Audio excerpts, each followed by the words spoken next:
எப்படி அடிபட்டிருக்கு பாரு. காவேரி விஜயும் சந்திக்கிறதுக்கு எவ்வளோ சந்தர்ப்பங்கள் வந்தும் அவங்களால சந்திக்க முடியாமல் ஒரு சூழ்நிலை போயிடுது. கடைசியாக என்ன ஆகுது, ஸ்கூலில் வந்து காவேரியோட பொண்ணு கீழே விழுந்துடுறா. இந்த பிள்ளை ஏதாச்சும் அம்மான்னு கத்தும்போது அந்த தாய்மை உணர்வோட டக்குன்னு திரும்பி பார்க்குறா. அந்த பாண்டிங் அங்கே இருக்குது. ஆனால் காவேரிக்கு அது தன் பொண்ணு தான் தெரியலை.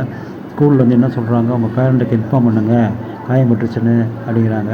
உடனே காவேரி விஜய்க்கு ஃபோன் பண்ணி இந்த மாதிரி அவங்க பொண்ணு கீழே விழுந்துட்டு அடிபட்டுருச்சு, ஆனால் பயப்பட இல்லை, நீ வந்து கூட்டிகிட்டு போனீங்கன்னா கொஞ்சம் கம்ஃபர்டபுள் ஃபீல் பண்ணுவா அப்படிங்கும்போது குரலை கேட்டு அப்படியே ஆடி போயிடுறான் விஜய். என்ன நம்ம காவேரி குரல் மாதிரி இருக்குது அப்படின்னு டவுட்டுக்கு என்ன பண்ணுறான், அந்த ஃபோட்டோ எடுத்துகிட்டு அவங்க பொண்ணுகிட்ட காமிச்சு, இது உங்களுக்கு தெரியுமா, இவங்க தான் உங்கள் டீச்சரா அப்படின்னு. ஆமாம், இவங்க தான் எங்கள் டீச்சர் தெரியுமே அப்படின்னு இந்த பிள்ளை சொல்லும்போது அதிர்ச்சி மேலே அதிர்ச்சி ஆகிடுது விஜய்க்கு. உடனே நேராக என்ன பண்ணுறாப்புல, அவங்க தாத்தாட்ட போய், தாத்தா காவேரி இறந்து போயிட்டால சொன்னீங்க.